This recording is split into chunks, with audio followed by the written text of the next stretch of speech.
Good evening, everybody. Welcome to Growers Live. My name is Josh Satin. Always excited to be here. A very, very, very special guest today, Andrew Mefferd. You may or may not know who Andrew is. He's an accomplished farmer, writer, and also the editor of Growing for Market magazine. And what a special guest to have on the show tonight. So really, really excited. And a couple of announcements here. I don't know if you guys have been following along with all the new podcast activity on No-Till Growers. We have now 3 podcasts. Plus, if I didn't mention this before, I don't know if I did.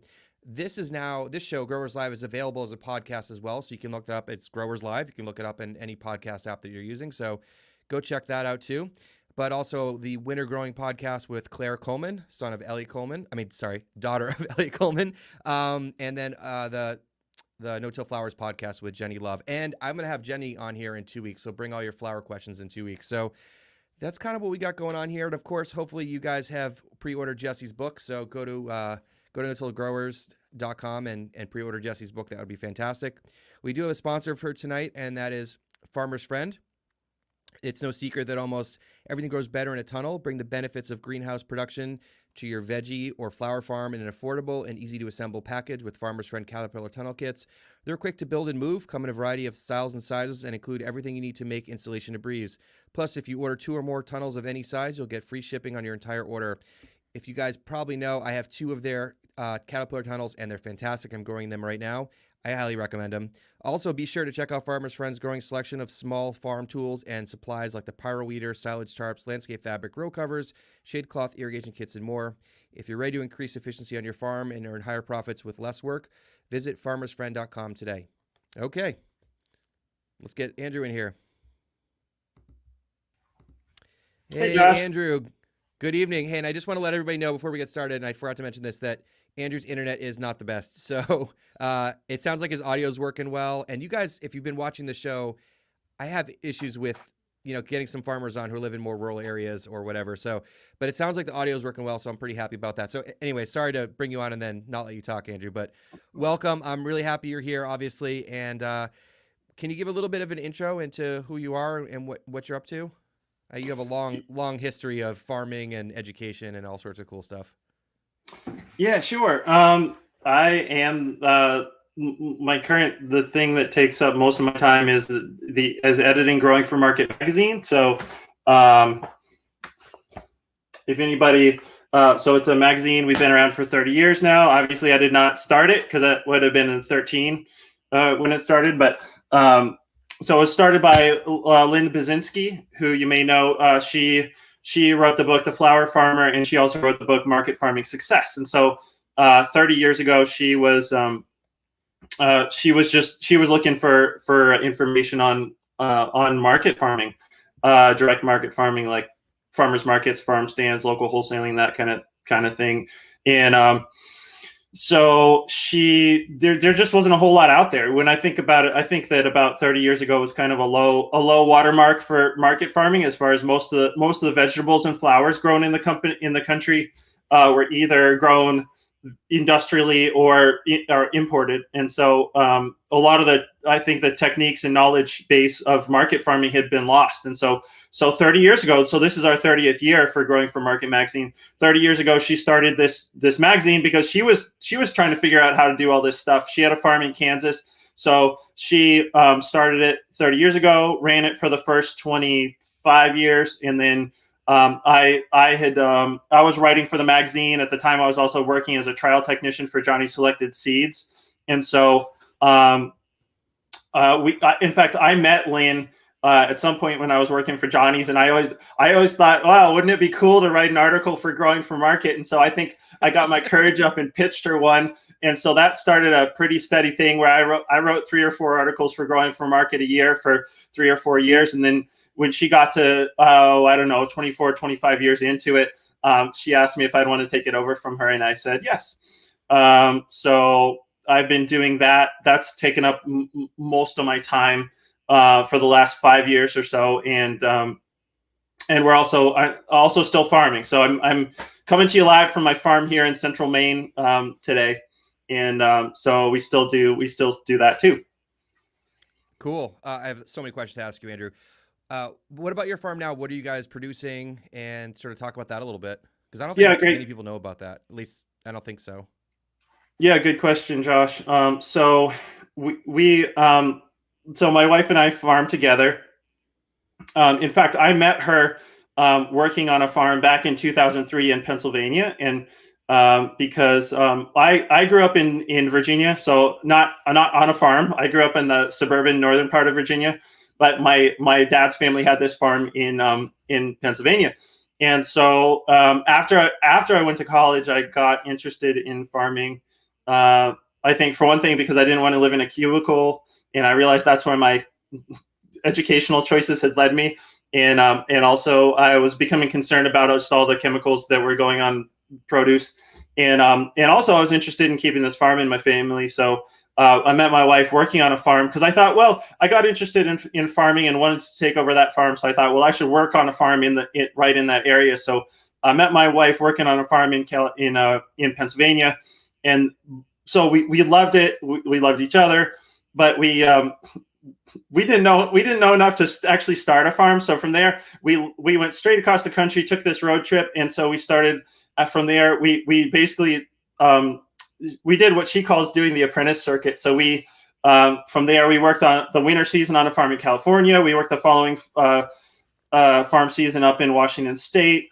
The following year, I worked on the research farm at Virginia Tech, which is I was working with a professor there named Ron Morse, who was doing a lot of work with the Rodale Institute. And so the whole reason that I went to Virginia Tech is because they were doing a lot with no-till.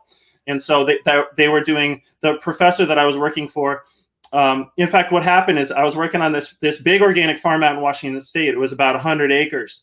And so I think they had 3 or 4 Alice Gs. You know what Alice Gs are? The little dune buggy looking tractors. They're basically a little tiny cultivating tractor. So they had 3 or 4 of these things, and they were constantly, it's like 3 of them were always driving around, and 1 of them was always just being cannibalized for parts for the other 3. And so, my thing, I mean, that was great. I got a lot of tractor time, learned how to drive a tractor really well, but that's not my thing. I'm in farming for the plants. And so, I thought there's got to be a better way to do this than just driving tractors all the time. Also, I'm not a good mechanic. So I don't want to be at the mercy of whether my tractor wants to run on a day-to-day basis.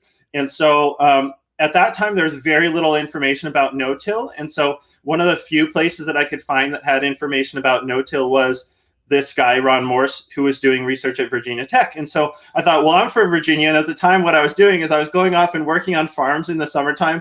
And I had this winter job back home in Virginia that would take me back. And so I was working the summers on farms to get the experience. And then I was working the winters back in Virginia to save up money to start a farm. And so I contacted Ron Morse and just to pick his brain. And he said, well, if you're going to be back in Virginia in the winter, why don't you come down to Blacksburg? And so I went down there just thinking that I was going to pick his brain. Little did I know it was a job interview. And so he ended up hiring me. And so I worked that year on the research farm for Virginia Tech in Blacksburg, Virginia. The primary research that we were doing was organic no-till systems and also a lot of research on what I would call farmscapings, right? So using flowers and other plantings to attract beneficial insects. And so we were looking at how much beneficial insects could help out your farming. And then the year after that, 2006, we started our farm on some family land in Pennsylvania.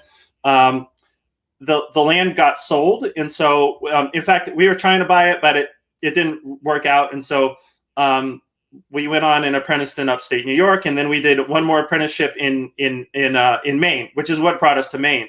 And so just serendipitously, we happened to move about half an hour away from the Johnny's Selected Seeds research farm. We didn't plan that. We didn't know that. And so the first winter we were in Maine, we got a job working for Johnny's. The first winter, my wife and I were both working for Johnny's. So we were commercial seed salespeople, right? So, we were the people, if you called Johnny's and you were a farmer, we'd pick up the phone, say, hi, thanks for calling Johnny's and take your order. So over the course of that winter, I think they fired, or the tomato technician left, and I have a real tomato obsession. And so I was like, ooh, that would be a fun job to have. And so for the next 7 years, I worked in the research department at Johnny Selected Seeds, doing a lot of work on tomatoes and other fruiting vegetables. And over my time there, I got more and more nerdy about greenhouses. And so, in fact, Johnny's was seeing such an increase in interest in greenhouse production that they actually turned my job, partly at my urging, into a greenhouse specific job. And so by the time I left at the end of 2015 to take over growing for market, I was focused mostly on greenhouse crops. And so actually that led me to writing this book, the Greenhouse and Hoop House Growers Handbook. Nice, Josh. So part of the reason I wrote that book is because one of the other things that I had to do at Johnny's was field growers' questions, right? So Josh, like if you had a tomato question, and you called up and the people in the call center couldn't answer your question, they might well have passed you on to me. And so what I realized is that I was getting the same questions over and over and over again. And so that made me think, well, either the information that these people need is not out there, or it's just not very well disseminated. It's not available to people. So I actually had this thought a few times. I was like, somebody should write a book. Somebody should write a book about this stuff. And so it took me about 10 times before I was like, well, I should probably start that project. And so that's where that book came from. The other thing was moving to Maine, right? Because growing up in Virginia and then farming in Pennsylvania, they're great places to grow tomatoes. We have nice, long, warm season, right? And so tomatoes being my main vegetable obsession. Then we move up to Maine, and it's like, you can hardly grow a large fruited field tomato up here. And so I got really into greenhouse growing, mainly because of that, because all of a sudden we were growing in such a cold place. And so we've been here in Maine for a little over a decade. And so for the first almost decade that we were here, we were growing produce and selling it at the farmer's market and multi-farm CSA, a little bit of local wholesaling, that kind of thing. And so the whole time I was working with at Johnny's, my wife was managing the farm, and I was, doing whatever I could do on weekends and that kind of stuff. And then in 2016, when 2016 was just a huge year of change for us, because in 2016, not only did we take over Growing for Market, but also we took over an established nursery business here in Maine. So there was a White Hill Farm, the woman Amy LeBlanc, who's locally famous. I think of her as the Maine tomato lady, because she just had this extremely diverse nursery. She's the kind of place where you could go and get all these different heirloom tomatoes and things like that. And she just wanted to slow down. And so we had known her. In fact, she had been our organic inspector for a number of years. And so my wife does a really great job on seedlings. She just takes really good care of baby plants. It's something I can't handle all the little babies. You know, I just want to like grow a few big plants and take care of them all season long. She's really good at plant babies. And so in 2016, not only did we take over the magazine, but we also took over this established nursery. And so we decided, just because of the time commitment, that we stopped selling vegetables at the farmers market, although we do still. Actually, last year, partially because of COVID, is the first year that we didn't do the farmers market at all, because we still, up until last year, we still took seedlings to the farmers market. And so, and then for this will be the third season, I'm also growing hemp, because Maine was a fairly early adopter on hemp, and so we had a company that had started doing the tinctures and all the CBD products and everything, and they had been growing their own hemp, and then they lost the use of their land or something like that, and asked us if we would want to grow hemp for them. And so we were like, sure, sounds like fun. And so the past 2 years, and we're getting ready to do that again this year. We have grown hemp, and it's, being a new market, I probably wouldn't have done it if we didn't have a contract. But because we had one customer that was willing to do a contract with us and give us a decent price, and all that kind of stuff, we decided to go ahead and grow hemp. And so that's our main thing right now, is nursery and hemp. And of course, we grow a lot of our own vegetables and food and stuff like that. But that's cool. Kind of my that's how I ended up in Maine. I never, growing up in Virginia, I did not plan to be here. It's one of those things where, what do they say? Life happens when you have other plans. So here I am. But I wouldn't trade it. I mean, I love living in Maine. We got a great community up here, and I don't even mind the cold. So that's how I got here. All right. So I think that you have a ton of experience in different climates, growing different types of things, and I don't know. I think a lot of people. I mean, I know you, Andrew, from before the last few months, about your books and your writing, and obviously Growing for Market. Do you have a background in writing, or this was just like out of, hey, there are a lot of people ask me questions, I should write a book? I mean, I understand that. That's why I started a YouTube channel, because I was getting the same questions. So as you were talking about that, like getting the same questions, I was just like, I got to start a YouTube channel because I got to get that information out there. So what was the do you have a background in like journalism or writing or anything like that? I do, actually. So that's I went to school for journalism. So I went to college at Mary Washington College in Fredericksburg, Virginia. And then I took a year off and was just kind of trying to figure out what my next step was. And I was always kind of a writer. Like, I was those kids, like back before phones, right? I was one of those kids who was walking around with a notebook in my pocket all the time and just scribbling stuff down. And so I realized that I was into writing nonfiction. And so I applied and I went to journalism school at Concordia University, which is in Montreal, Canada. And so I actually I do have a background in journalism. And so the funny thing about that is that I graduated from the journalism program, which was really great there at Concordia. And then I started to get the kind of entry-level journalism jobs. And I was just living in a cubicle, and I don't know what I thought that journalism would be. I guess I don't know if I thought it would be more out, like chasing down stories and stuff. But I mean, that's the reality for so many jobs these days, is that you're living in a cubicle. And so, those three things that really pushed me onto farming. So when I was, 22 or 23,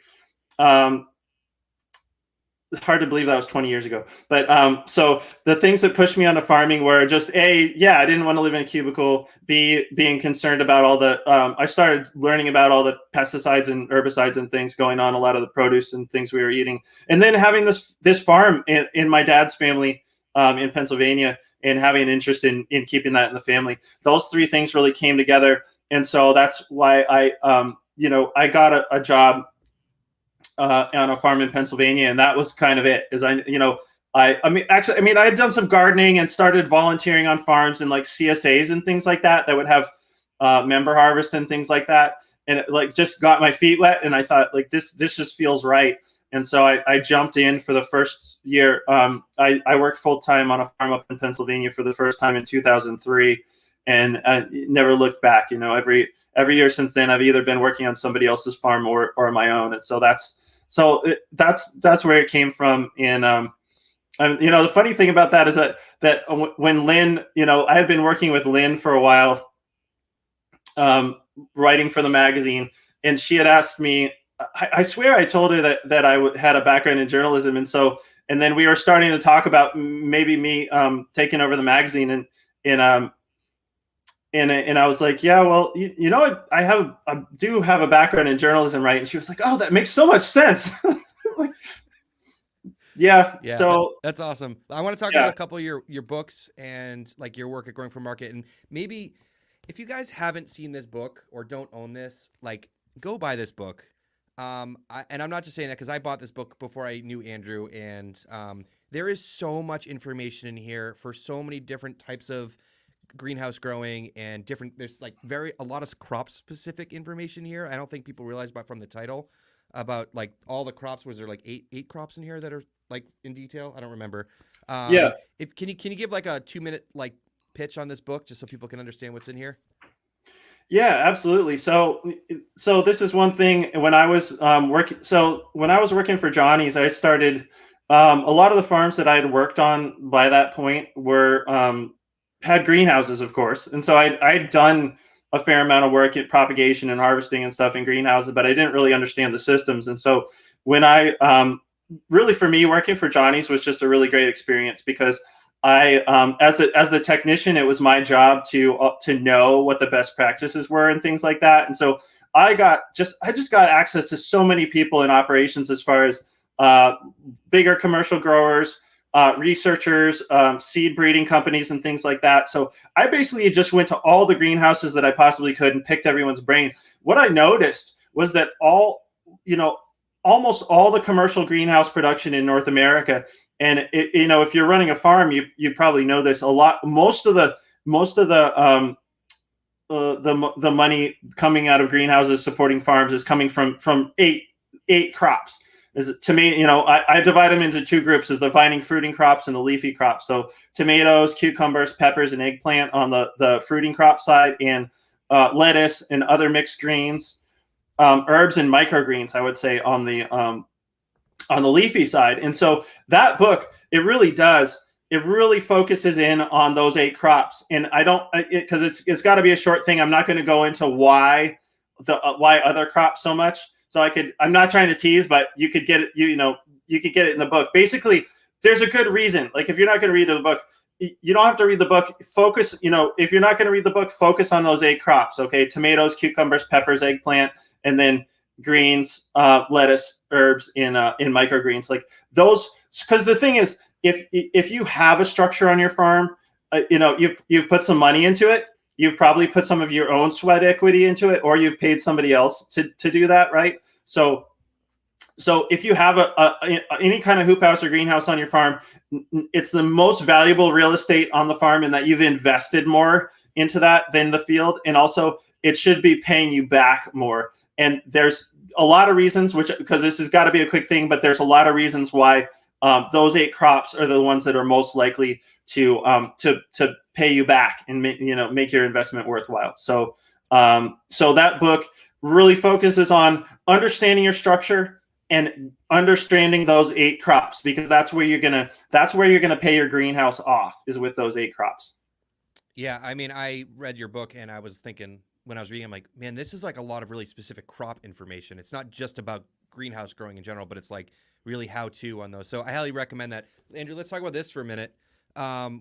Give a little bit of background with this, because I know you went to research a ton of farms to make this book, and I'm sure this took a ton of time. I can't even imagine. Explain a little bit about the story behind this and what's going on with this book.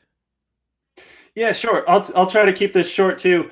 But basically, so back in 2005, I worked on the research farm at Virginia Tech that was studying one of the no-till methods, the one that you may be familiar with, called I call it the roller crimper method. It's the method where you grow a really dense cover crop, and then because it was organic, you had to roll them down with a roller crimper, so to mechanically kill the cover crop. And then the cover crop, you basically grown your mulch in place, and you plant a new your cash crop through the rolled down cover crop. And so that was back in 2005 that I worked on the Virginia Tech farm and learned this particular method, which is a really great method. But the following year, my wife and I started our farm on 3 acres that we were renting from my grandma.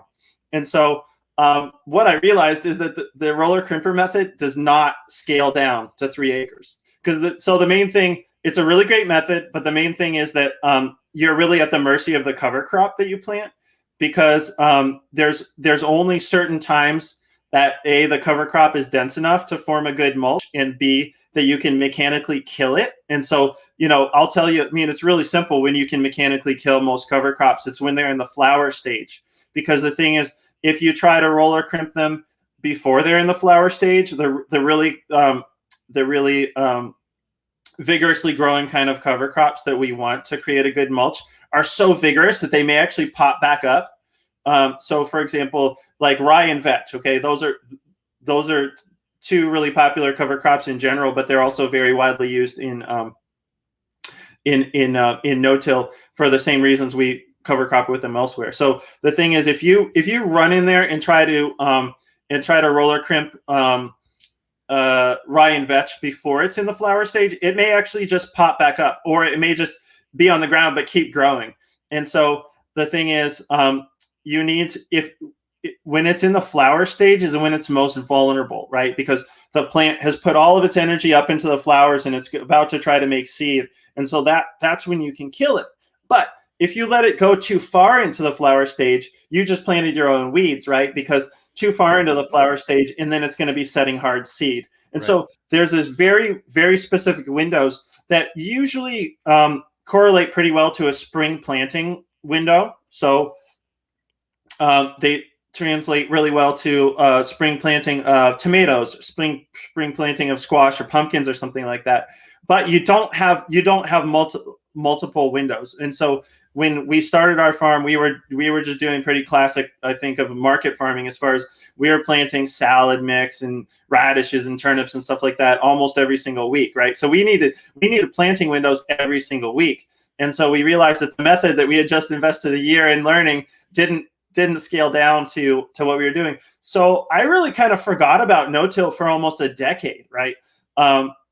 And because, we had a farm to run, had kids, life goes on. We were like, so I was sort of like, looking back on it, I wish I'd been more persistent, because I was kind of like, oh, that didn't work. Oh, well. And so, fast forward a decade, I took over the magazine and I started getting all these stories for the magazine from people who had figured it out, who had figured out how to make no-till work on a small farm scale. And so people started, we started writing some articles, people writing about their own methods, and some kind of overview articles looking at what methods were out there. And I was like, these people figured out what I wanted to do a decade ago. And so I was like, okay, well, I want to do this on my own farm. And so I said, okay, where's the source? I want to go read about this. But other than a few articles in Growing for Market here and there, there was no source. There was no book. The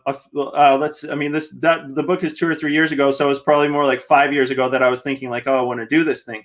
And so not being a source, I was like, well, what I need to do is go visit all these people.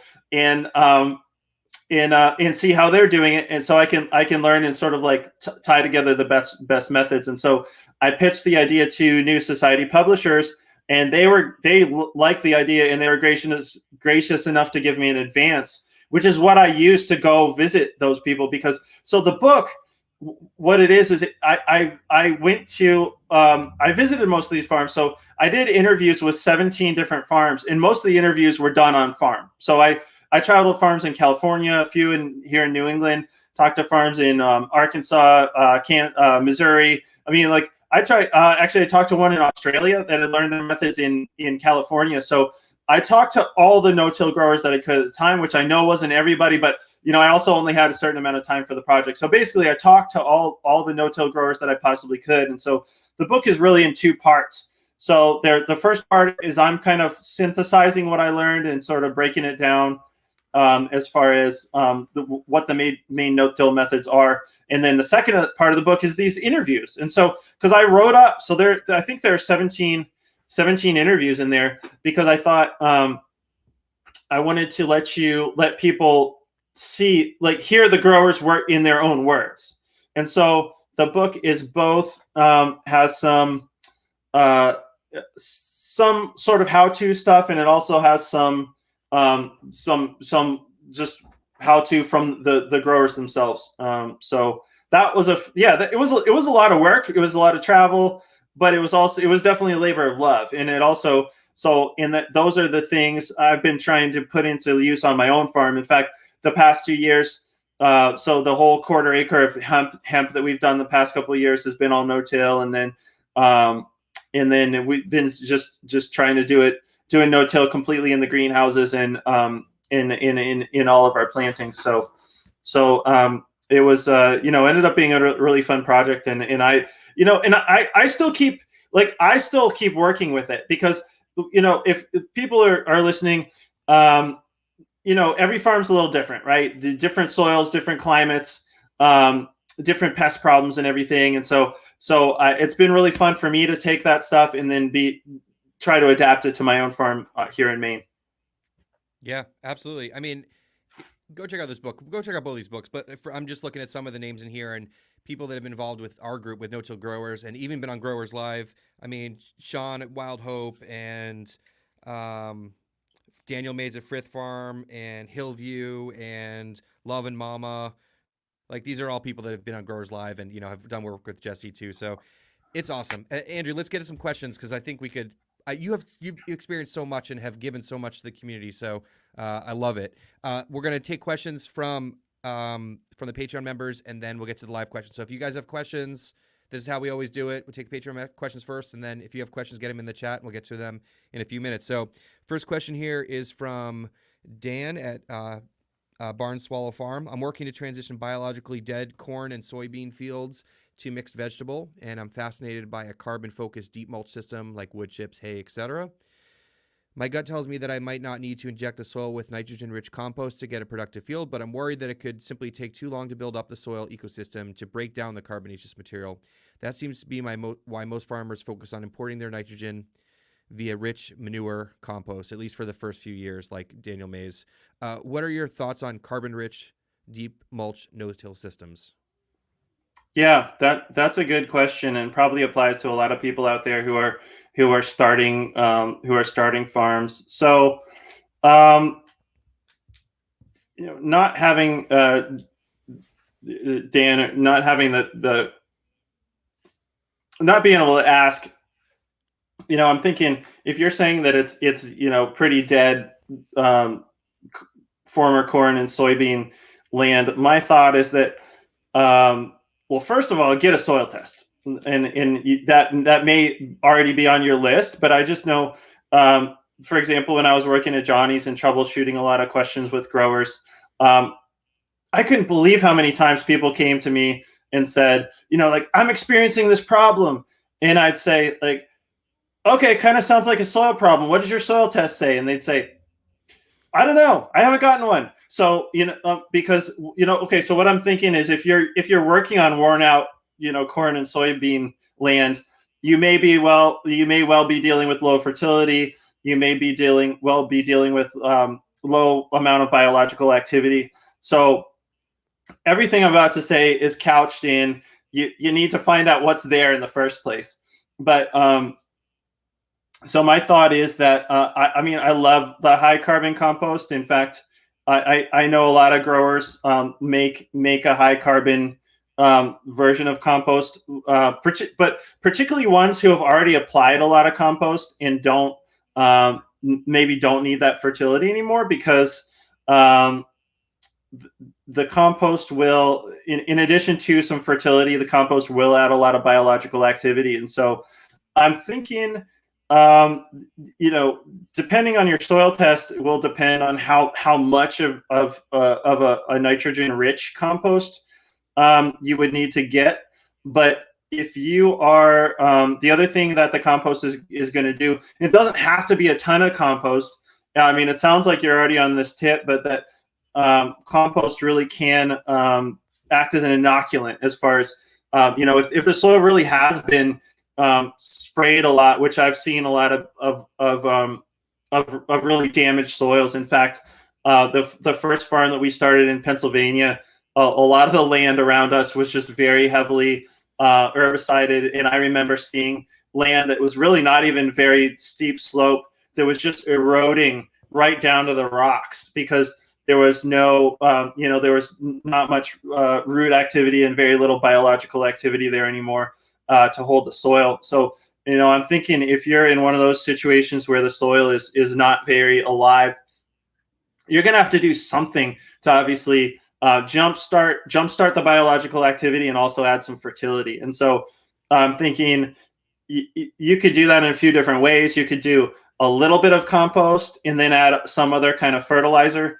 to just provide the fertility. And fertilizer, I don't mean, I mean anything that just adds the base nutrients that your plants are going to need to basically eat and survive.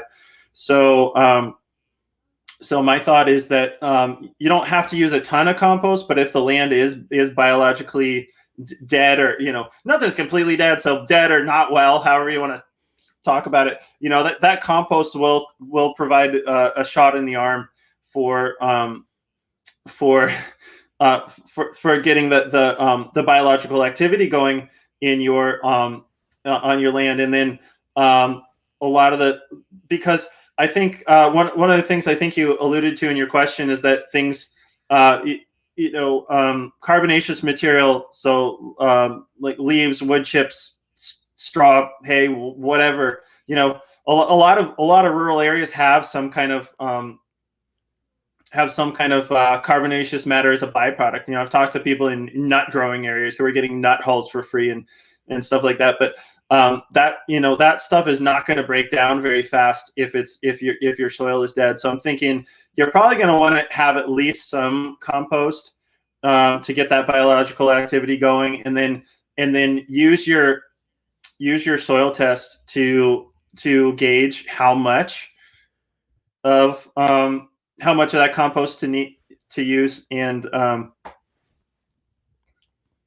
one other thing that we often say is to only apply compost. A good rule of thumb is to only apply compost up to the level of phosphorus that you need, because when people use a lot of compost, the first people who use a lot of compost year after year can actually get too much phosphorus. And I mean, that's the first thing. Typically, people who do use a lot of compost year after year, is their phosphorus can go too high, which sounds kind of like an oxymoron, like how could you have too much of a good thing? But when you have, one of the things with nutrients is that when you have too much of one, it can tend to lock up the others.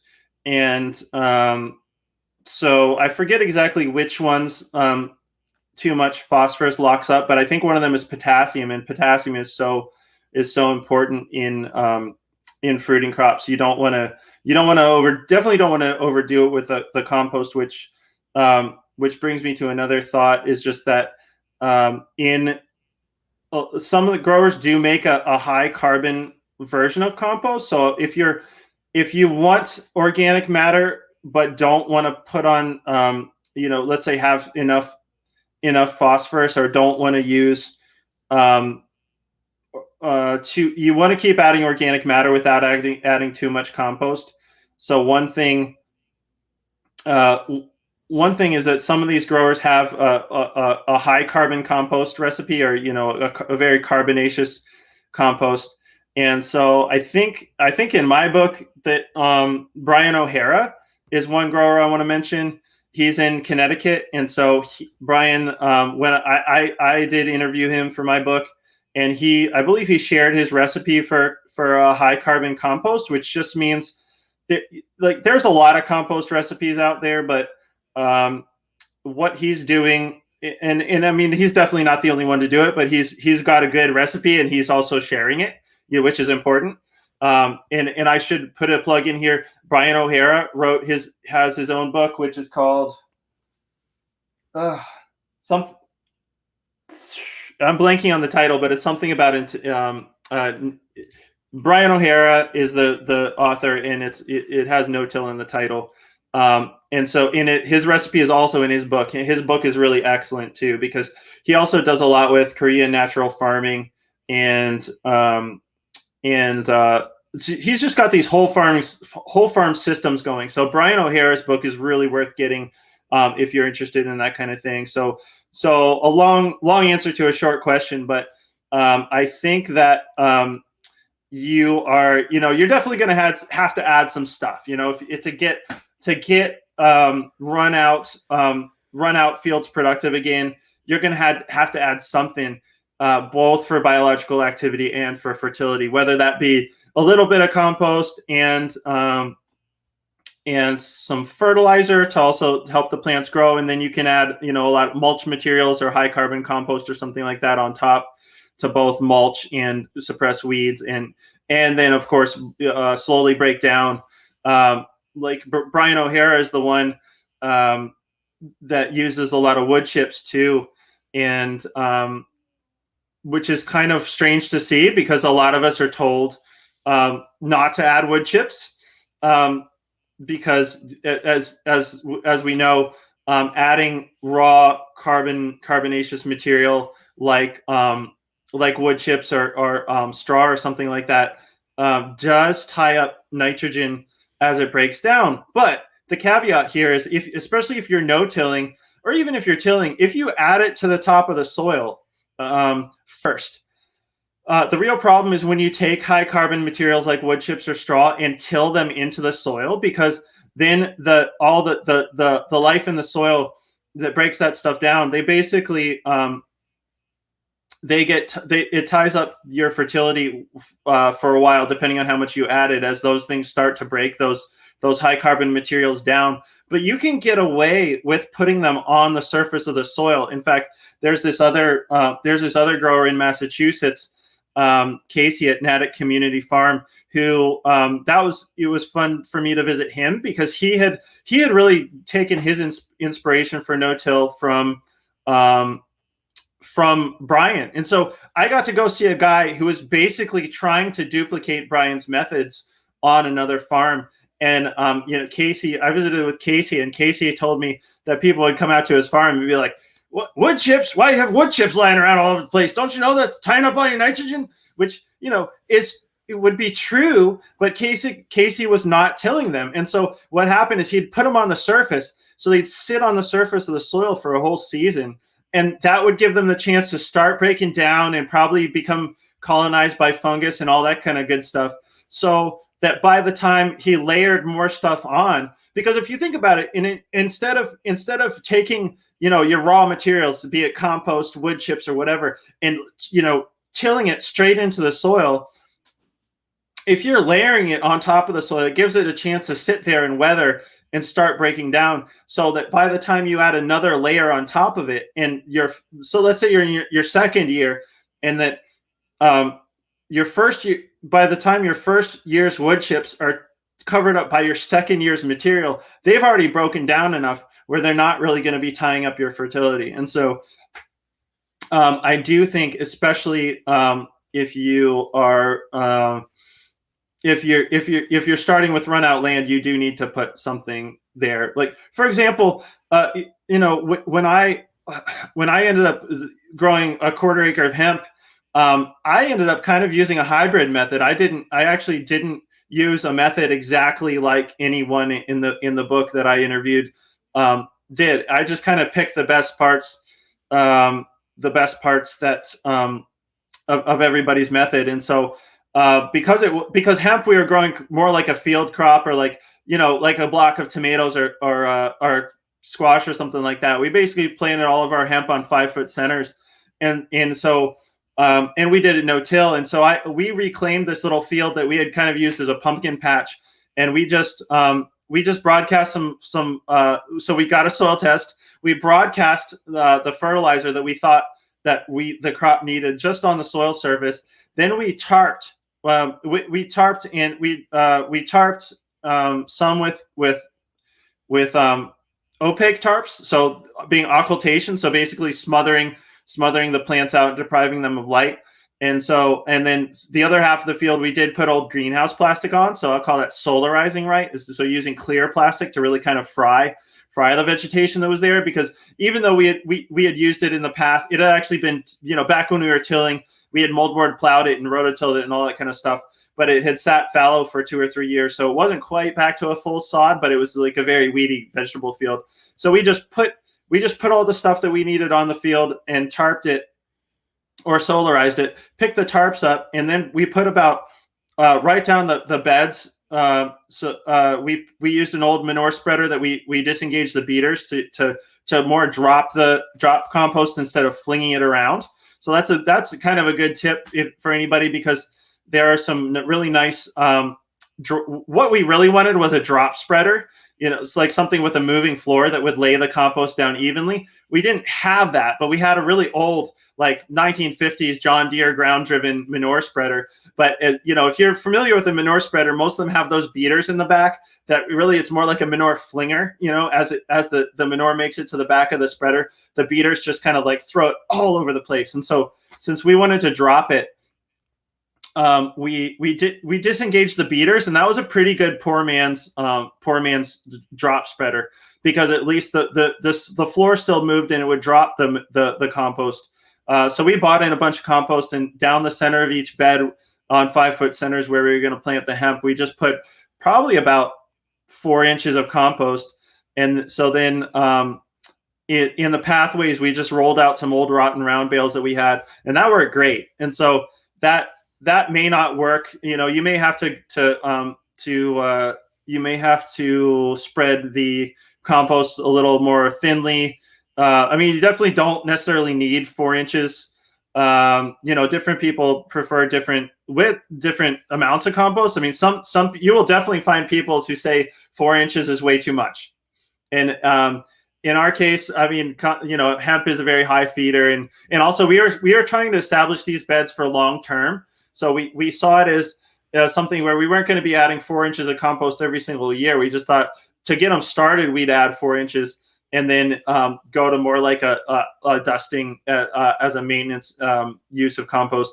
And that worked really great, to put down a layer of fertilizer, solarize or occultate, put some compost on top, and then mulch the pathways. And that worked really well for our hemp. And so, that's not necessarily the way you should do that, but something along those lines might be a good way to break in those worn out fields for veggies.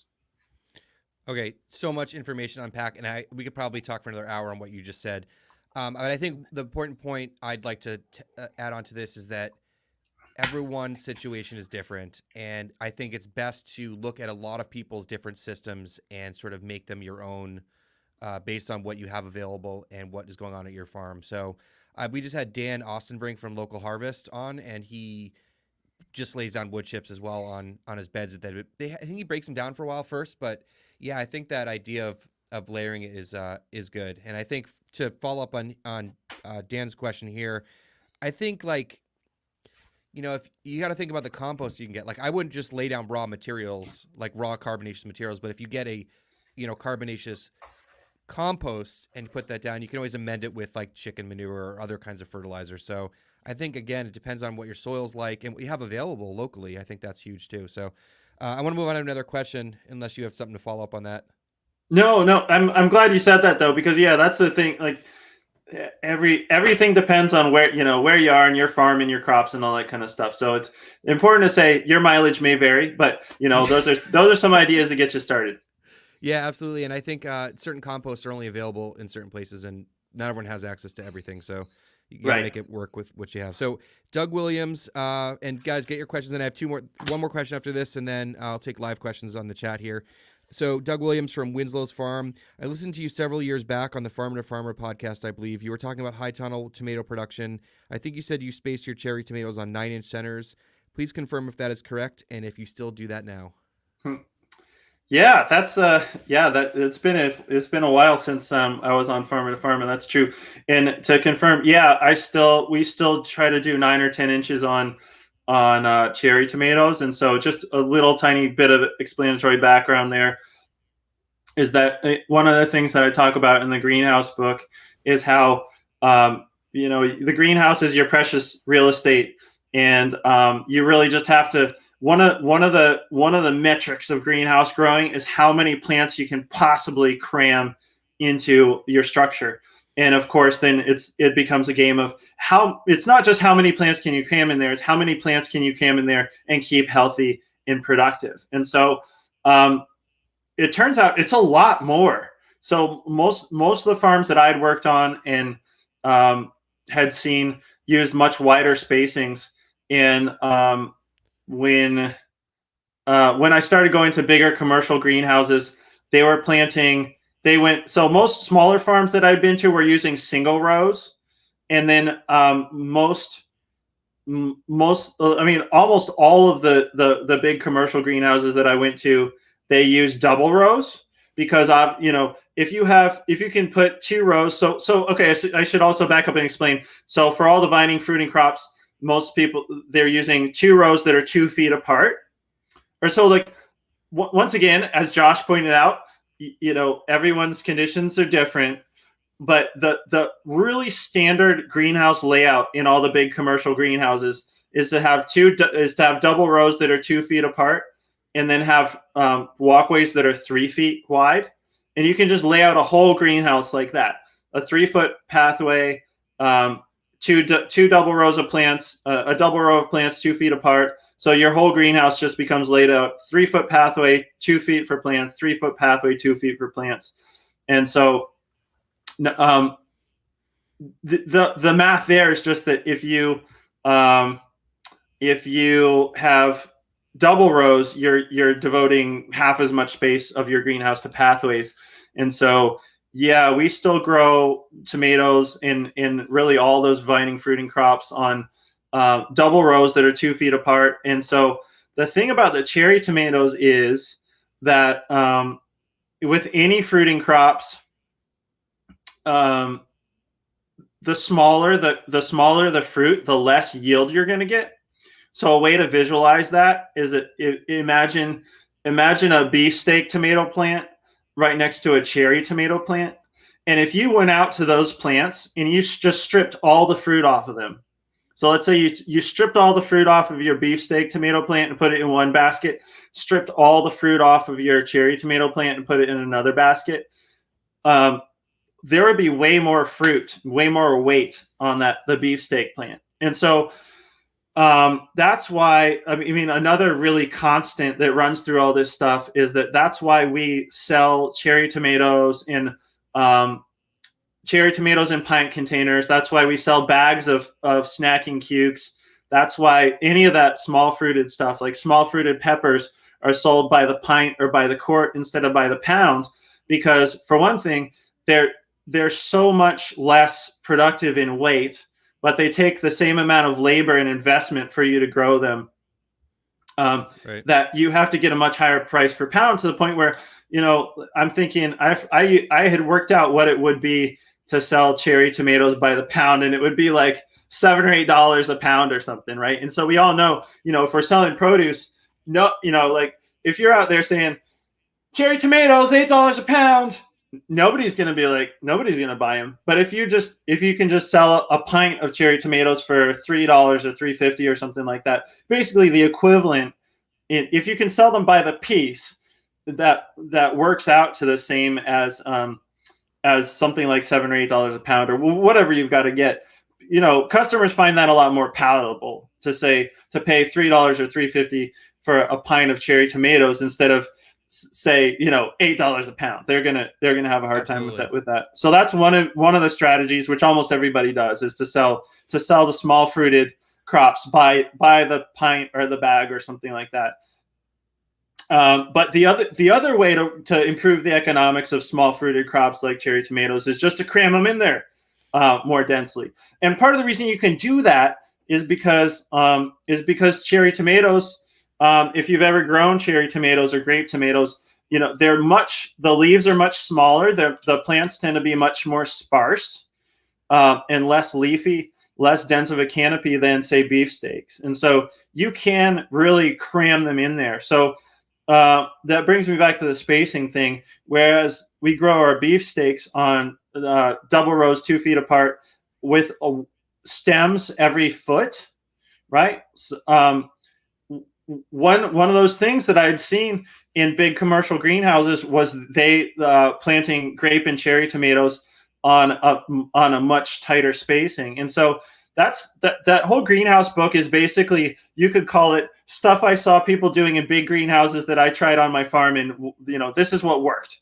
And so I tried that. So I tried spacing cherry tomatoes out at 9 or 10 inches, and it worked great. Because now I think you would run into trouble if you tried to plant beefsteaks 9 or 10 inches apart, just because the canopies are so much denser on beefsteaks. I think you would have disease problems because you would have very little airflow in that canopy. They would probably shade each other out. And so, when you have the plants planted too densely, even if the plants stay healthy, what you get is small fruit. Okay. So if you have, let's say, one of the ways that you can know if you've gone too dense on your plantings is if, let's say, you're growing a beefsteak that's supposed to be 8 to 10 ounces or something like that, and they're all, they're really densely planted. It's just almost like a sunlight equation. If each plant isn't getting enough energy to the solar panels, being the leaves, they're just not gonna, the fruit are just gonna be smaller. Each plant is not gonna get enough. So that's one way to tell. So I think you would get that. I think you would get tiny fruit if you planted beefsteaks. Not to mention disease and all that other stuff. You would probably get tiny fruit if you planted beefsteaks at 9 or 10 inches, but you can get away with it with grapes or cherries, just because they're much less leafy. So long way of saying yes, we still do and like that spacing of 9 or 10 inches on cherries. It's a way to cram a few more of those cherry tomato plants into your structure. Yeah, I've grown cherries very close together. Yeah, you can definitely do it. I got a follow-up question, another Patreon question, and it's very similar. So I'm just gonna shoot it out there if you want to add anything else to it. So Daniel Morales, I feel locked into the traditional market garden bed system in greenhouses. In my case, I do 3-foot beds, 1-foot paths. When planning for greenhouse tomatoes and cukes, I'm hoping to make good use of the space, aka following your book's bed and path scheme, but it's not practical for me to change bed schemes up. If adhering to a 3-foot bed for tomatoes, would you recommend planting every bed at, for example, 18 inches spacing and single leaders, or every other bed at 9-inch spacing or 18 inches with double leaders? Can you read the? I'm trying to digest that one. Yeah. Can you read the spacing part of that back to me? Yep. If you have to stick to a 3-foot bed, would you recommend planting every bed at, for example, 18 inches spacing and single leaders, or every other bed at 9 inches spacing or 18 inches with double leaders?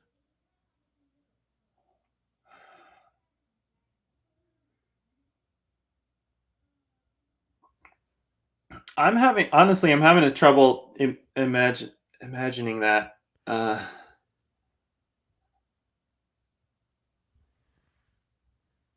Yeah, so I mean, it's a little. I think the question's a little confusing, but 18-inch spacing and single leaders, or every bed at 9 inches, So would you still stick to, every bed at single liters at like 18 inches, or would you do like every other bed either at 9-inch spacing or maybe 18 inches with double liters?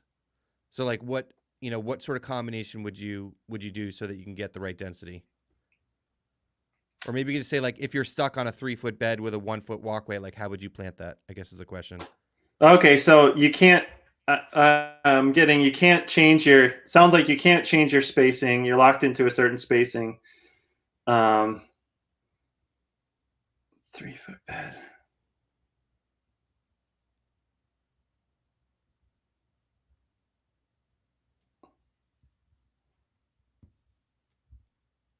And so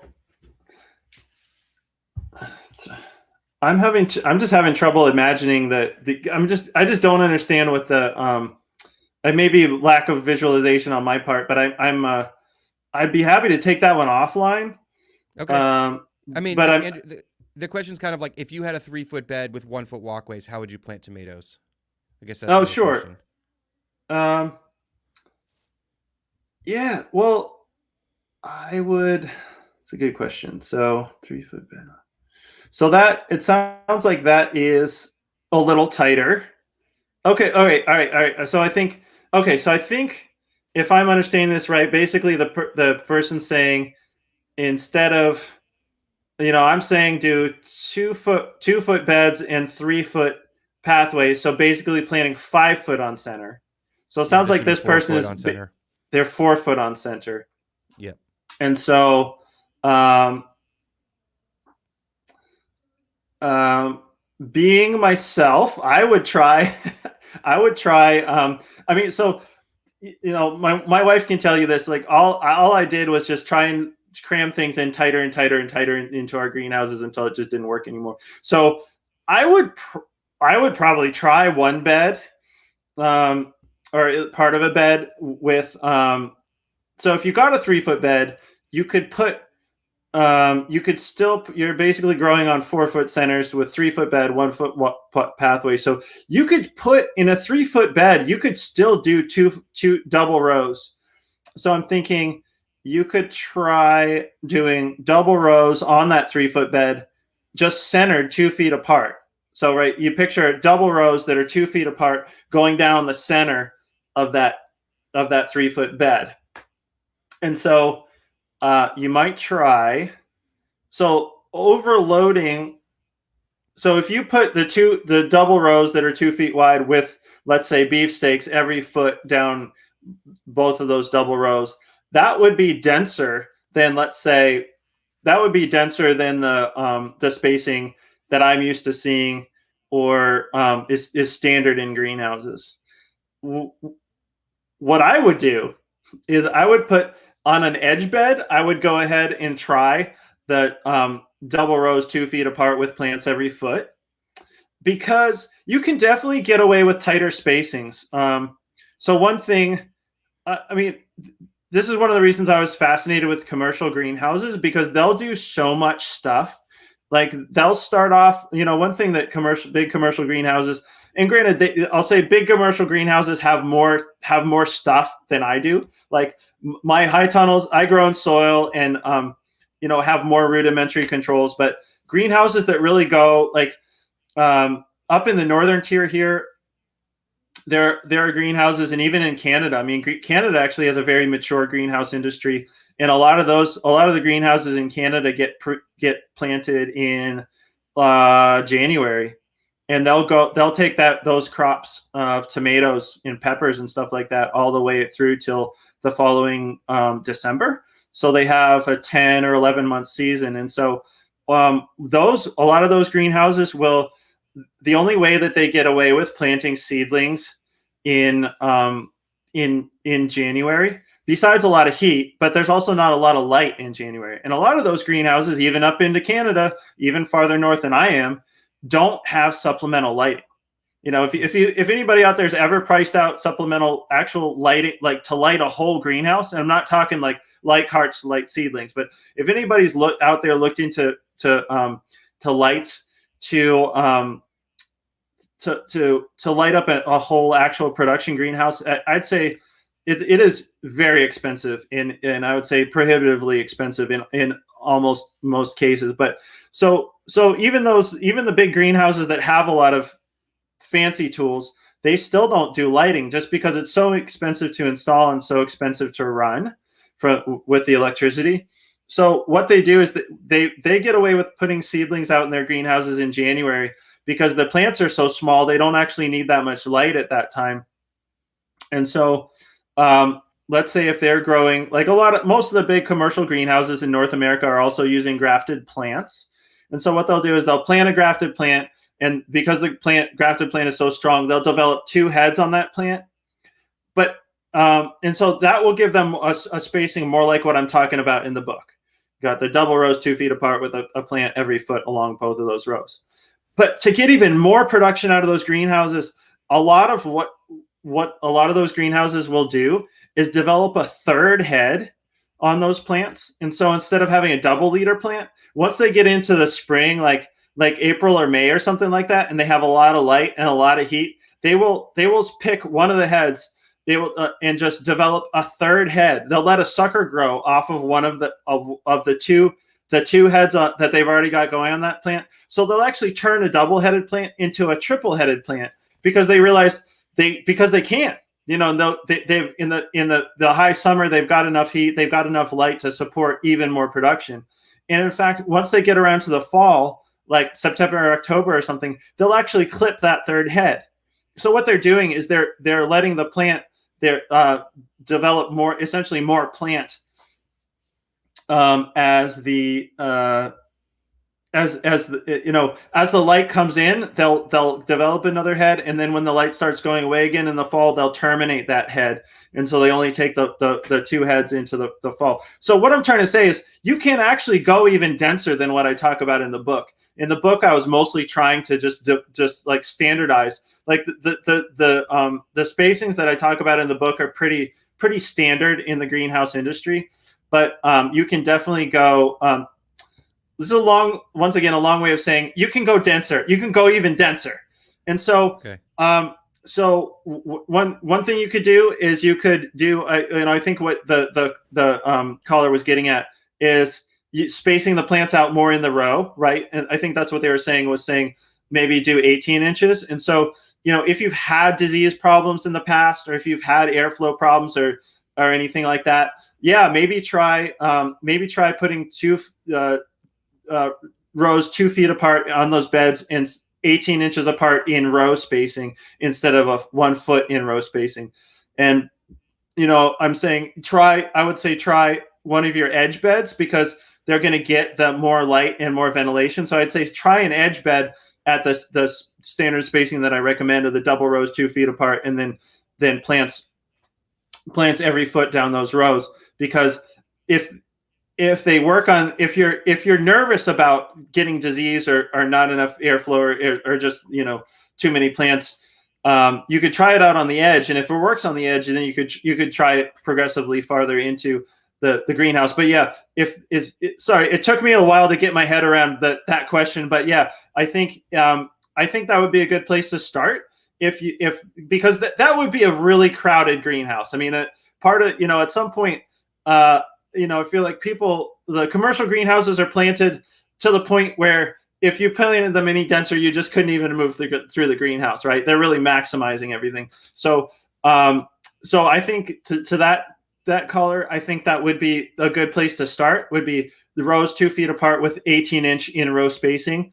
And, if that works, so I always would try to tighten stuff up even more. So like if that worked for me, the next year I would do like 14-inch in row spacing, and until I got down to a foot apart, because that, except for on those cherry tomatoes where you can go a lot more like 9 or 10 inches, like we were talking about, especially on the big leafy beefsteaks, if you go much closer than a foot, it's just, I mean, even at a foot spacing, I used to think of my tomatoes as like a topiary hedge of tomatoes. It's like when you go into a greenhouse with double rows 2 feet apart and 1 foot apart on beefsteak spacing, you're not really seeing individual plants. You're just seeing a hedge of tomatoes. Right. And so, I would tighten everything down to until I could get about 1 foot spacing for beefsteaks or 9 or 10 inch spacing for cherries, just because then you would know you've got about as many plants as you possibly could in that greenhouse, and you're just maximizing the potential number of plants you could grow that way. Cool. I'd also say, like, with tomatoes, you probably only get 1 or 2 shots a season. So, maybe plant a few different beds a few different ways and keep notes and then make changes for next year. I think that's probably another cool thing to do too. Um, Andrew, so I got some questions from the chat now. I know we've been going at this a while. Oak Knob Farm, can you see that on the screen, Andrew? Yeah, I see it. Okay. Do you have a farm stand or similar on your property? I travel to your area a few times a year. Would love to check out the farm. No, we do not have a farm stand. Actually, we do sell off the farm. It's something we've talked about doing, just because farm stands here in New England, where we are in New England, there's a lot of small towns. This area was settled a long time ago. The little town, I live in this little town called Cornville, Maine, and it was settled in. The town was established in the late 1700s. So there's a bunch, tons of little towns, and a lot of people do have farm stands. We don't have a farm stand. I'd say just hit me up. If you're going to be in the area, you can. You can direct message me through the Growing for Market social media, or if you go to the website growingformarket.com, there's tons of ways to get in touch with us, because we actually do. Even last year, with COVID, that was an interesting thing. We do open up the farm because the majority of our nursery sales take place off of the farm, and so one thing we did last year, which my wife, once again, giving all credit to her on the nursery side of things, she had to figure out was how to have people come and pick up. Because typically what happens is that, we get one sunny day, and like everybody, the gardeners that buy from us, all the gardeners want to come get their plants. And so what we did last year was to schedule people's pickup times for the first time ever. We do have people come by off the farm, but it's not something just open all the time, like a farm stand out by the road. So yeah, just hit me up. Hit me up if you're going to be in the area, and we'll figure something out. Very cool. All right, Oak Knob Farm, always in here in the chat. Awesome. Any best place to buy your books to maximize your revenue? Yeah, unless you really like supporting jungle themed retailers, we do sell the books through Growing for Market. So I haven't heard that before. That's a good one. Yeah, wherever you buy books is great. We do sell them through Growing for Market, or, for example, or the publisher. So which is Chelsea Green is a publisher on the Greenhouse book, and New Society is the publisher on the No-Till book. And so you could buy them through the publishers. One little perk that we have, so for the magazine, anybody who is subscribed to the magazine, you automatically get 20% off all the books. And so that's, that at least keeps us, for subscribers, that keeps us competitive with Amazon and places like that. So yeah, Growing for Market is great if you want to buy them through the magazine, and if you're subscribed, you'll get a discount there. But the publishers do too, and sometimes the publishers have nice discounts too. Cool. Another question for Oak Knob. I'm just going through the chat here. I have chickens and deep bedding in the coop and clean it once a year, and they also use wood shavings. It's a nitrogen source and a sink at the same time, and also any creative uses other than the compost pile. So I guess it's kind of like a compost question with stuff coming out of the chicken coop. Yeah, and that's an interesting question, because we have chickens too, and so the thing is, I would think that the wood shavings coming out of the chicken coop are so soaked in just all the chicken poo that I think that they're probably starting to break down a little bit. Yeah, but it depends a lot on the ratio that's in there too. Once again, this is one of those things that does depend a little bit. So the thing, okay, so I don't think it matters so much though. I think it's still a good idea to compost them, just because chicken manure is such great fertilizer, but it's so hot. You know, if you've ever been out in your coop and you're cleaning it out and you smell that nitrogen smell, or sorry, the ammonia smell, that is nitrogen volatilizing into the air. And so um, I don't know exactly. So the thing is, I don't know if the shavings are still a nitrogen. It's not so much that it's a sink, but it's just that it ties up. So the microbes that help. So in organic growing, you need some microbial, basically some soil life activity to make nutrients available to your plants. And it's that when you put a lot of a bulk of carbon, tilled straight into the soil, that basically ties up the microbes trying to break it down for a while. That ties up your nutrients. And so I would have to ask somebody who knows more than I do, or a soil scientist or something, whether chicken poo soaked wood shavings are still a tie up that nitrogen. But I don't think it matters too much, because the thing is, if they're all mixed in with the chicken poo anyway, that you really want to, I would think in almost any circumstance, you would want to compost the chicken poo anyway. Agreed. Agreed. Because it's so hot. Yeah. So Yeah. I would think, like, regardless of whether the chips are still going to tie up your nitrogen or not, you would want to compost it, just so it's not. I think it's still a good idea for things, the chicken bedding, to make a stop at the compost pile or get composted, before they go to your fields. Just It's also even a food safety thing too.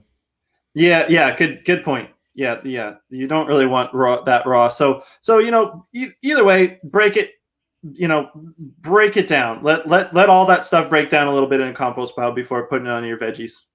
All right, cool. Next question. Last year encountered my soil reacting to rainwater like oil and water. 6 inches of rain, but the soil only was moist 1 inch deep and no runoff. What caused this? I'm in the deep south and it's hot, but I cover the ground with leaves.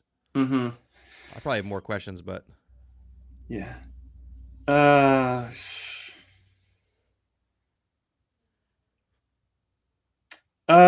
wonder. I would love to know what the organic matter level in the actual soil is, because, I guess I certainly can't tell you for sure, without seeing your soil, but because I know, where I grew up in Virginia, we had a lot of the red clay soils, and okay, so one thing I'm thinking is that those soils, like where I grew up, there was a lot of red clay. They don't tend to soak water up. So, it does sound like an unusual situation, because I do tend to think, where you get a lot of rain and it doesn't soak in, it's got to be going somewhere. So your situation is a little perplexing in that, if you're having if you're having rain but no runoff and no soaking in, that is kind of perplexing. But the one thing that I heard over and over again from almost all the growers that I talked to, from all different parts of the country for the no-till book, is that once they raise the amount of organic matter in the soil, that two things happened with water in the soil once the organic matter was raised. So for one thing, what they call water infiltration. So basically the water soaked into the soil a lot better once they raise their organic matter, and it also stayed there. There's a stat. I think it's that raising the organic matter of your soil by 1% means that your soil can hold an extra 25,000 gallons per acre. So, and this was really critical for some of the growers that I talked to in California and places like that really, didn't rain all summer long, and sometimes were restricted even in the amount of water they could pump. So, I'm thinking that, you say, you cover the ground with leaves, um, I would say I wonder if the soil under the leaves is low in organic matter because um, and if even if you don't know over time as those if you keep putting on more leaves, the layer of leaves that's in contact with the ground is going to break down. And I've worked on some farms that made really extensive use of leaves. Like actually one of the farms that I worked on in Blacksburg, Virginia, they could get leaves. I think they were free from the municipality or maybe very low cost, and so they would they would just cover the garden with leaves, and then they would dig out pathways, and so and that would basically excavate the rotten breaking down leaves from the previous year. And so I'm wondering if there's just a low amount of organic matter. Then the organic matter is what kind of acts as a sponge, soaking up the water and drawing it down farther in the soil. So I'm wondering if over time, as your organic matter comes up, if you're going to have better water infiltration. And the last thing I'll say about all the leaves is that the garden that I worked or farm that I worked on in Blacksburg, when they dug out the pathways, it kind of they actually did rototill, but it also kind of mixed things around. So I wonder if I wonder how you do your pathways, but I wonder if you dug them out, as far as you could take if you've got a garden or a farm that's evenly mulched with leaves. I wonder if as things warm up this spring, if you could dig out the pathways, if that would put the more rotten leaves onto the bed where the plants could use them, and if you could put fresh leaves if you could put fresh leaves in the pathways, because I know that's what the farm that I worked on in Virginia did, is that they would dig out the pathways, put the fresh leaves into the pathways, and put the old leaves on the beds, and then actually kind of walking around on them would help to break the new leaves down, and I think it would help them decompose faster. And then essentially the previous year's leaves would go on the beds, and then you would get new leaves in the pathways. And that worked pretty well there. So I certainly don't know for sure, but I do wonder if there's low, you have one of those low organic matter soils that just doesn't soak up water real well. Okay, cool. Talk about a little bit about your hemp. Are you going for CBD oil or for seeds and fiber, and how do you harvest and process it? Yeah, good question. So we are growing for CBD oil. Actually, we did have a little breeding project, and it's not completely dead, but there's just if anybody knows, pollen is hemp, cannabis pollen is very is very hard to control, and so we were trying to do some things where we were doing hand pollinations, where we had males up in a greenhouse, and we were collecting the pollen to keep it separate from the bulk of the crop, because we did have we do have a contract for the flower, essentially, and it was just really hard to keep that pollen from flying around and pollinating a lot of the crop, because that's one of the things. And you probably know about hemp, is that unless you're growing it specifically for seeds, you don't want pollination, because a lot of the plant's energy, if the plants by and large get pollinated, they're going to put a lot of their energy into the flower, which is where the CBD oils are produced. They're going to put their energy into seeds instead of CBD. And so we kind of backburnered the breeding project, just because it was the logistics of doing pollinations in a field that we were also trying to use for flower was so complicated. We've kind of backburnered the breeding process, or the breeding, for right now. So okay, we are growing. Can you talk a little about harvest and process, maybe? Yeah, absolutely. So we just have a really simple. We just had a really simple one, because we just cut whole plants. We just hack, use loppers or loppers or a machete or something like that to just lop entire plants off, and then we just throw them on a truck, take them up, and we hung them. We just hung them up to dry in our greenhouse, and or yeah, I guess some of them have heat, some of them don't. But so we used all these wires, all the wires that we already had up in our greenhouse for tomatoes, for tomato trellising and cucumber trellising and stuff like that. So we would just hang the plants upside down, and in fact, the first year that we did it, we used wires, and so we would twist a wire around the base of each plant, and then put the wire onto the trellis wire, and so each plant had its own little wire hanger. And actually, we realized that we could just take a sturdy branch from the bottom, and we could just use their own branches. So that cut out a step, so it cut out a little time. So we basically just hung the plants upside down, and at first we were using greenhouses that had shade cloth over them.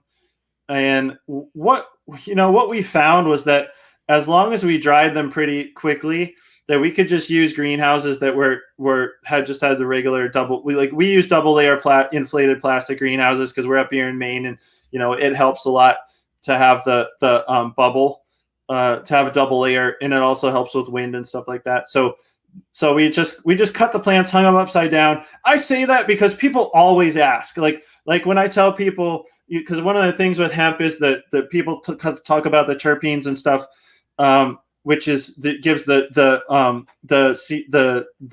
flower the different smells, and so we basically just cut the plants, hung them upside down for a few days. And so because when I tell people that we hung our hemp to dry in a greenhouse that didn't have shade cloth on it or anything, people always ask, aren't you losing all your terpenes and stuff like that? And maybe a little bit, but two things are, since we are selling our hemp to somebody else who processes it. Okay, so we basically we just have to cut it and get it dry enough so it's shelf stable. So we found, as long as we don't leave it out in the greenhouse for weeks, I think, if it was out there for a really long time, you probably would lose a lot of terpenes and stuff like that. But because we could, it was still, when we're harvesting in, say, October, the bulk of our harvest happens in October. So we still have enough sun at that time of the year that things dry out pretty quickly. And so we would just hang whole plants up, and then whole plants up until they were dry enough to process. And at first we were doing things like pulling it through hardware cloth. So we would cut off an individual branch and pull it.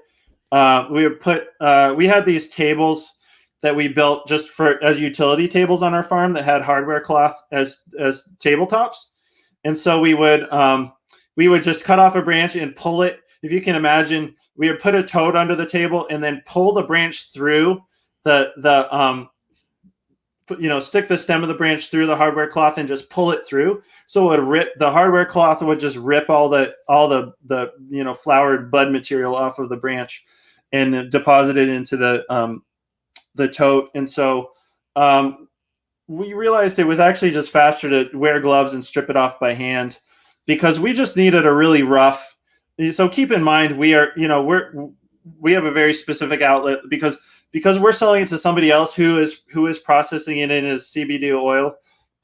It doesn't have to be pretty, we're not doing like manicured flower and stuff like that. We're basically just ripping it off the ripping it off the branches to just deliver in bulk to somebody else. And so that was the quickest way. That was just kind of like a quick and dirty, but it was pretty efficient on our fairly small scale. And as far as a quarter, I don't know if you think a quarter acre is a lot or not a lot. There's some huge hemp farms out there too. We're just doing this, just a few people. So for us, that was a pretty quick and dirty and efficient way for us to just quickly dry it out and get it off the plant. And then we would just deliver like 55-gallon drums of dried hemp flower. When our processor said, we're running some batches, we need some more, we would just take them whole 55-gallon drums full of hemp flower so luckily we didn't have to get into the whole nitty-gritty of like processing. Yeah, luckily we leave that, the people we're selling it to are good at that, and they know how to do it, and we just deliver, get it shelf stable and deliver them hemp flour, and it works for them. All right, cool. The question here from Moondays: can no-till apply to raised beds? I'd say absolutely. I don't even know how you get a tiller in a raised bed. So, do you have anything to add to that, Andrew? Yeah, no, I agree. Yeah, that's what I would say is absolutely. I mean, there's different.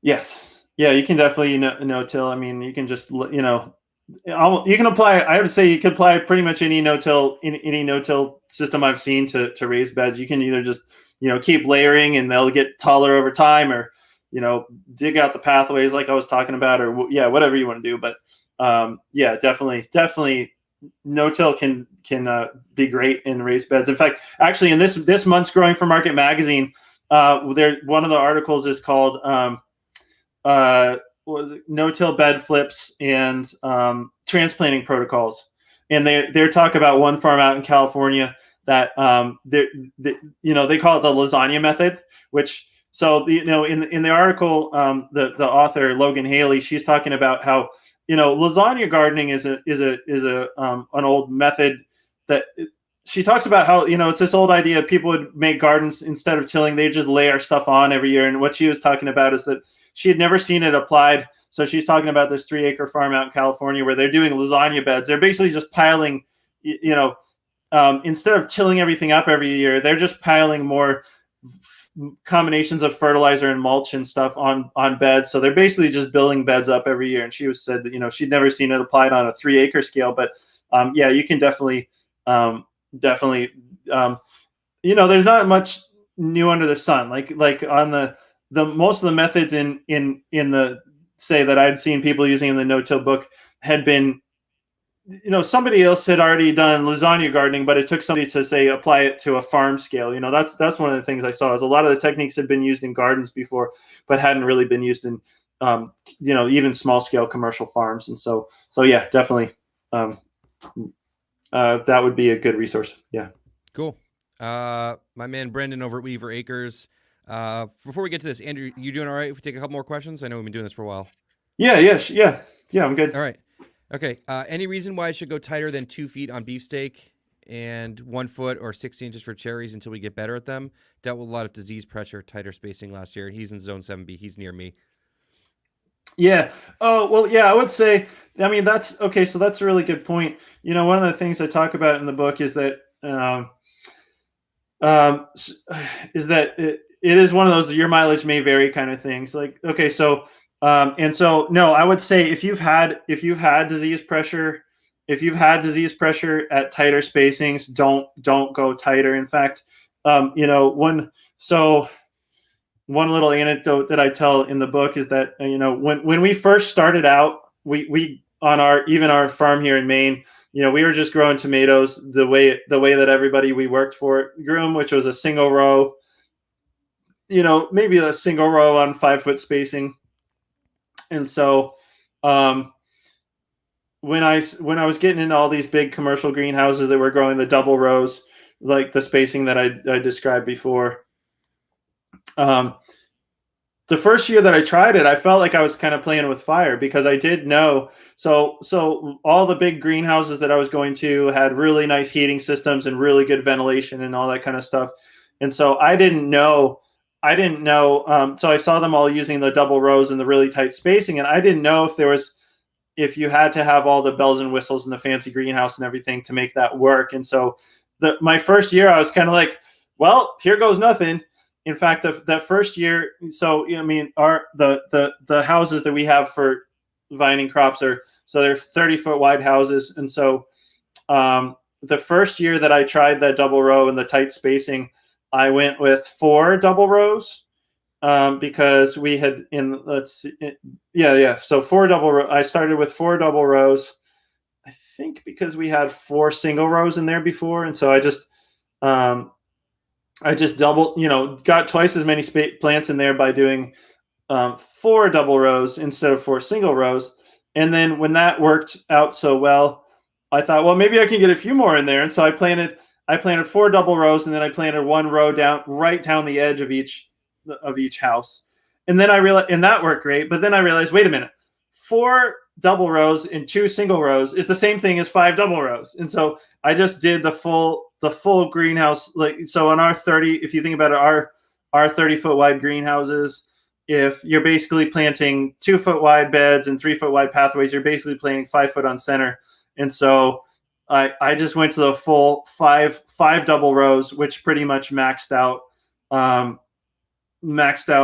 our spacing, and that worked really well for us. But you definitely probably have more disease problems in North Carolina than we do in Maine. I mean, actually, that's one thing we discussed when we were, having grown up in Virginia and then farming in Pennsylvania, and then knowing that we were going to have to leave, and we were like, well, we can either go south or we can go north. And we were like, well, if we go south, we're going to have more bug and disease pressure. So, and other things just led us up to Maine. But yeah, that's a really good, you gotta respect your own conditions. So yeah, if you're having, definitely, I mean, that's a really good thing to say that I probably should have said before. Like, if you're having disease pressure at whatever spacing you're currently at, probably don't tighten it up until you've dealt with that. And so ways to deal with that are ventilation. So airflow is going to reduce disease pressure. So pruning the, disease tends to start, especially in tomatoes, but in a lot of crops, tends to start at the bottom and work the way up the plant. And so pruning the lower leaves off. So for example, like when we get fruit set, let's say you see those first fruit clusters at the bottom of your tomato plant.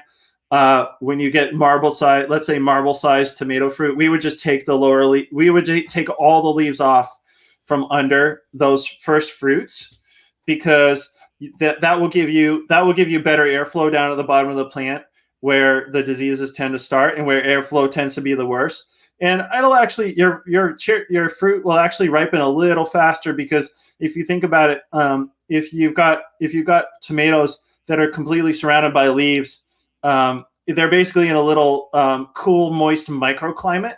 And so if you take the leaves out, if you remove all the leaves from below the developing fruit cluster, it dries that cluster out, and it makes it a little bit warmer because there's more air circulation from the warmer parts of the greenhouse around it. And tomato fruit, the hotter tomato fruit is during development, the faster it's going to ripen. And so just, I would say, yeah, if you're having disease problems, work on the ventilation and the pruning and things like that to keep them healthy before even considering tightening, spacing up, and maybe then. But yeah, you never want to run in, get disease problems. So that it's also a good thing, if you have neighbors, you can ask, because it definitely is.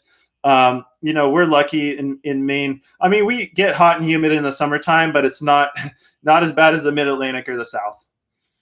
So okay, and here's a follow-up question again from Brendan here. Isn't the thought that the wider spacing will lead to similar yields overall, but you get more larger fruit from fewer plants? To a certain degree, but so the idea, it is true that fewer plants spaced out more widely, you may get a little bit bigger fruit. But all I can say is that there is some kind of a happy medium, because of course, let's say if you planted beefsteak, if you could somehow keep beefsteak plants healthy at 6-inch spacing, you would get smaller. You would get smaller fruit. But all I can say is that people have put a lot of research into greenhouse growing, and that they've found that your overall yields. So you're right. Fruit size might even at a foot spacing, fruit size might even be a little bit smaller. But your overall yield from the whole house is going to be higher. And I mean, that's a principle that we see all throughout agriculture and in production agriculture, that higher planting densities will frequently lead to slightly smaller produce, but a higher overall yield. Okay, example from field growing. So here in Maine, it's a huge potato growing region, and in fact, back when I worked at Johnny's, there were some growers here who are trying to transition out of potatoes because it's not. I guess it's so widely grown. It wasn't the most profitable thing. They may have also wanted to have a crop to rotate with, and so those growers were direct seeding broccoli in double rows on bed tops. And I think the broccoli was going in 9 or 10 inches apart. And so I don't know about you, but that's really dense spacing for me. I had never seen broccoli planted that close. And so you do get smaller heads than if you have big old broccoli plants, I don't know, a foot or two apart. You get smaller heads when you have it that tightly planted. But because these people are growing broccoli on hundreds, if not thousands of acres. And in fact, one of the things they do here in Maine is that they co-pack with people in Florida. And so, what they'll do is they'll pack under a certain brand. Because, we're talking like grocery store, like national grocery store chain type quantities here. So like they'll pack under the same brand. Like, the grocery store will be able to buy whatever brand all year long. And they may not know and probably don't even care that in the wintertime it's coming from Florida. But because, brassicas don't like the heat, in the summertime it's coming from up here in Maine. And so they're growing broccoli on such a huge scale. They don't care that each individual head is a little smaller because you're definitely going to get some crowding if you're planting double rows on a bed top with plants 9 or 10 inches apart. I mean, you know how big a broccoli plant is. They're definitely going to crowd them. You're not going to get as big broccoli heads, but at that kind of spacing, double rows with plants 9 or 10 inches apart, you're going to get them. That's maximizing. It's maximizing the pack out per acre and not maximizing the size. So what I'm going to say is that I think, for Weaver acres there, I think the main thing is, as you brought up, keeping your plants healthy, right? Because if your plants are dead, you're going to get the lowest yield of all. But, so yeah, keeping the plants healthy is the bottom line. But, they've definitely, what a lot of greenhouse research has shown is that if you can keep the plants healthy, planting them at, approaching roughly, those double rows with a plant every foot. What it is that even if the fruit are a little bit smaller, you're going to get more fruit poundage overall out of that greenhouse than spacing the plants out. And even if you get a little bigger fruit, you're going to get a lower yield for that whole house. That's okay. The dynamic that's going on there. That makes a lot of sense. The only thing I can think of that would be different, obviously, if your plants are struggling for disease or whatever, like you gotta make that work. But I'm thinking if you're selling to like small farms is where my brain is. If you're selling to chefs, or maybe you have specific customers that like want, like let's say ginormous tomatoes, maybe they'll pay more for them than smaller ones, and maybe you might make up the difference anyways. So I don't know. I think it depends. Yeah, definitely. And once again, if you're, it's got to work with your system as far as keeping your fruit healthy. Because I also that's very important, as far as meeting your customers, whether they're chefs or even consumers. Like right. A lot of times we would try to, I'm thinking if they need, like, let's say you could keep your tomato plants healthy at 1 foot spacing, but you need a bigger fruit. That's a variety thing, right? You could buy a larger fruited